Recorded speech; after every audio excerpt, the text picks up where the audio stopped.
السلام علیکم ورحمۃ اللہ وبرکاتہ۔ میرے پیارے آقا علیہ الصلوۃ والتسلیم کے پیارے دیوانوں، خاتون جنت حضرت فاطمۃ الزہرا رضی اللہ تعالیٰ کی کنیزوں، عورتوں کی حکایات اس درس کے 15ویں ایپیسوڈ میں آپ تمام کا استقبال ہے۔ آئیے درود شریف سے درس کا آغاز کرتے ہیں۔ الصلاۃ والسلام علیک یا رسول اللہ،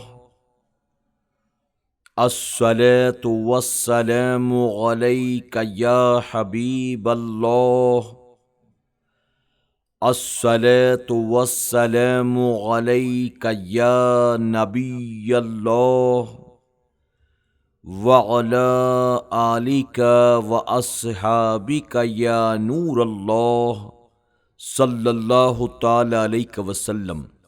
میرے پیارے آقا علیہ الصلوۃ والتسلیم کے پیارے دیوانوں، خاتون جنت حضرت فاطمۃ الزہرا رضی اللہ تعالیٰ کی کنیزوں، اس وقت ہم اور آپ مولانا ابو النور بشیر رحمۃ اللہ تعالی علیہ کی لکھی ہوئی کتاب عورتوں کی حکایات کے دوسرے باب سے حضور اکرم صلی اللہ علیہ وسلم کی ولادت، آپ کی والدہ آمنہ خاتون اور مردیہ حلیمہ سعدیہ رضی اللہ تعالیٰ عنہ کے تعلق سے حکایات سماعت کر رہی ہیں۔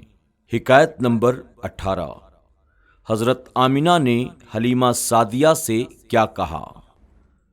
حضرت حلیمہ سعدیہ رضی اللہ تعالی عنہا نے جس وقت حضور اکرم صلی اللہ علیہ وسلم کو گود میں لیا تو حضرت آمنہ رضی اللہ تعالی عنہا نے حضرت حلیمہ سے کہا، جان لے تو اے حلیمہ، جس بچے کو لے جا رہی ہے یہ بڑی شان رکھتا ہے۔ مجھے اللہ کی قسم اس کے حمل سے مجھے ایسی کوئی تکلیف نہیں ہوئی جو ایسے وقت میں عورت کو ہوتی ہے۔ اور خواب میں آنے والے نے مجھ سے کہا تھا، اے آمنہ، تو ایک ایسے بچے کی ماں بنے گی جو سارے جہانوں کا سردار ہوگا، اس کا نام احمد رکھنا۔ سبق: حضرت آمنہ رضی اللہ تعالیٰ عنہ نے حضرت حلیمہ کو بتا دیا کہ تو بڑی خوش نصیب ہے، یہ جو بچہ تیرے حصے میں آیا ہے تو اس پر جتنا فخر بھی کرے تھوڑا ہے، یہ سارے جہانوں کا سردار ہے۔ تمہاری ساتھی عورتیں جو بچے بھی لے کر گئی ہیں اور جن کے بھی بچے لے کر گئی ہیں، یہ بچہ ان سب کا سردار ہے۔ خدا نے دنیا بھر کی سرداری کو تمہاری گود میں ڈال دیا ہے۔ گویا اے حلیمہ، زمیں پر عرش اعلیٰ کے نشاں معلوم ہوتے ہیں، زمیں پر عرش اعلیٰ کے نشاں معلوم ہوتے ہیں، تیری تو گود میں دونوں جہاں معلوم ہوتے ہیں۔ مسلمانوں، حضرت حلیمہ کی طرح ہم بھی بڑے خوش نصیب ہیں کہ ہمیں آقا وہ ملا جو سارے جہانوں کا سردار ہے۔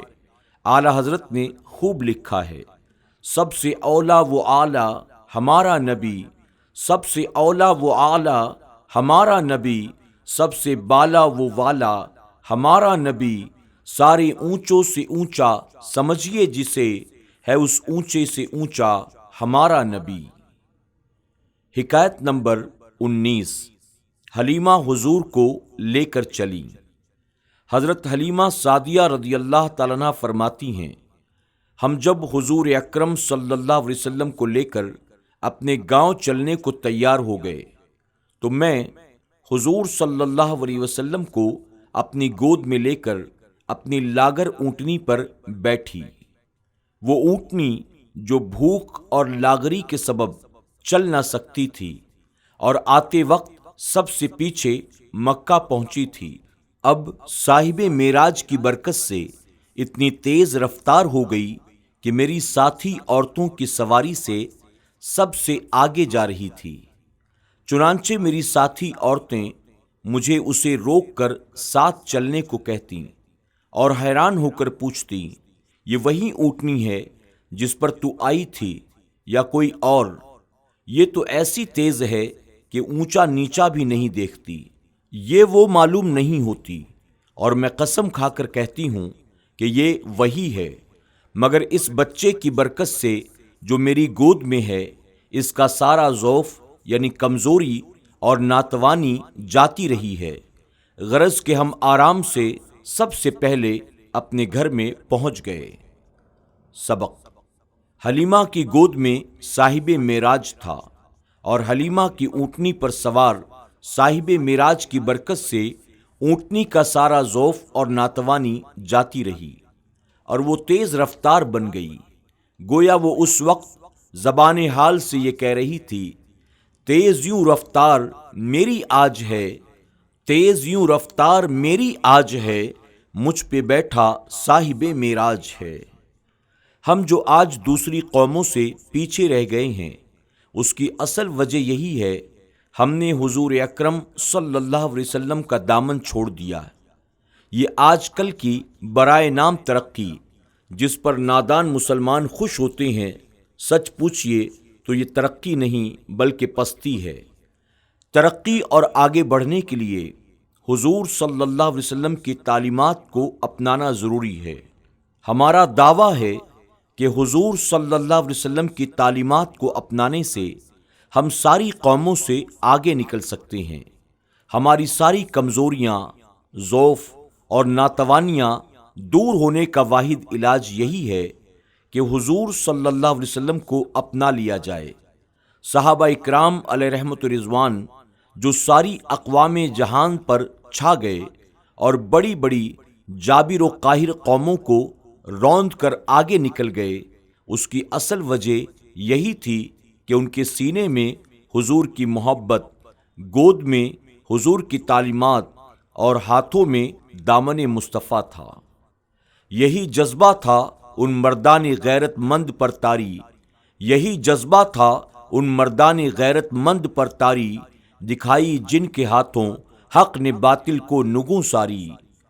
یہ بھی پتہ چلا کہ ہم اگرچہ آخری امت ہیں اور آئے ہم سب سے پیچھے ہیں، مگر حضور اکرم صلی اللہ علیہ وسلم کی نسبت کی برکت سے جب اپنے گھر جنت میں لوٹیں گے تو سب سے پہلے ہم جنت میں جائیں گے انشاءاللہ۔ اس لیے حضور اکرم صلی اللہ علیہ وسلم نے فرمایا: ہم آئے تو آخر میں ہیں، لیکن قیامت کے روز سب سے آگے ہوں گے۔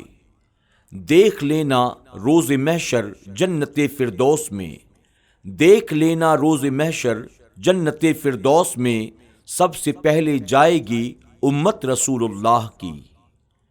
حکایت نمبر 20۔ حلیمہ کے گھر برکت ہی برکت۔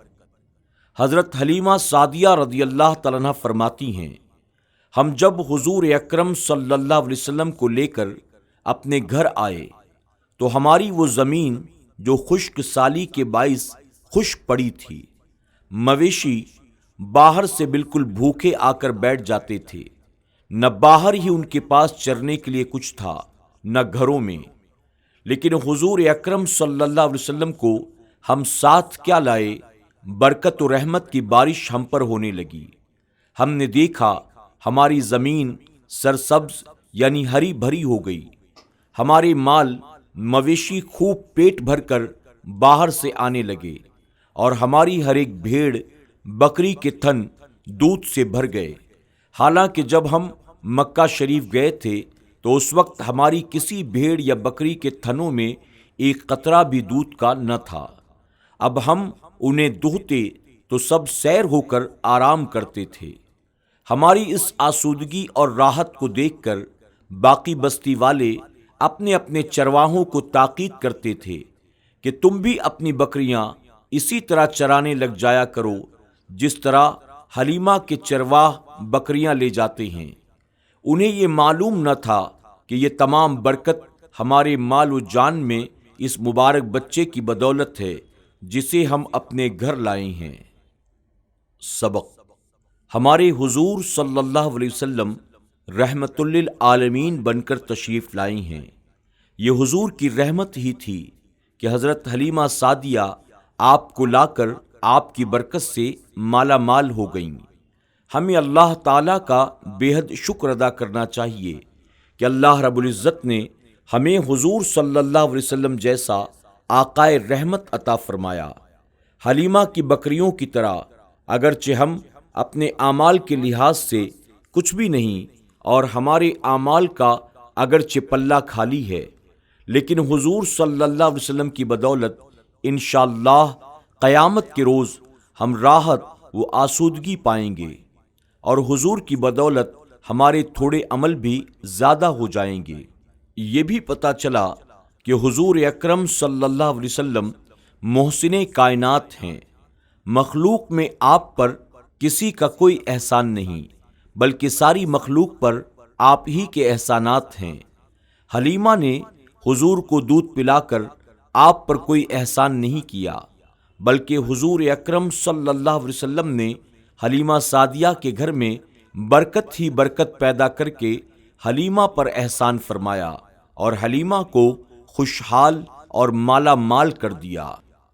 مصطفیٰ کے سارے زیر بار ہیں، مصطفیٰ کے سارے زیر بار ہیں، محسن ہر دو جہاں سرکار ہیں۔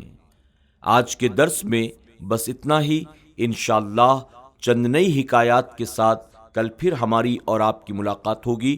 السلام علیکم ورحمۃ اللہ وبرکاتہ۔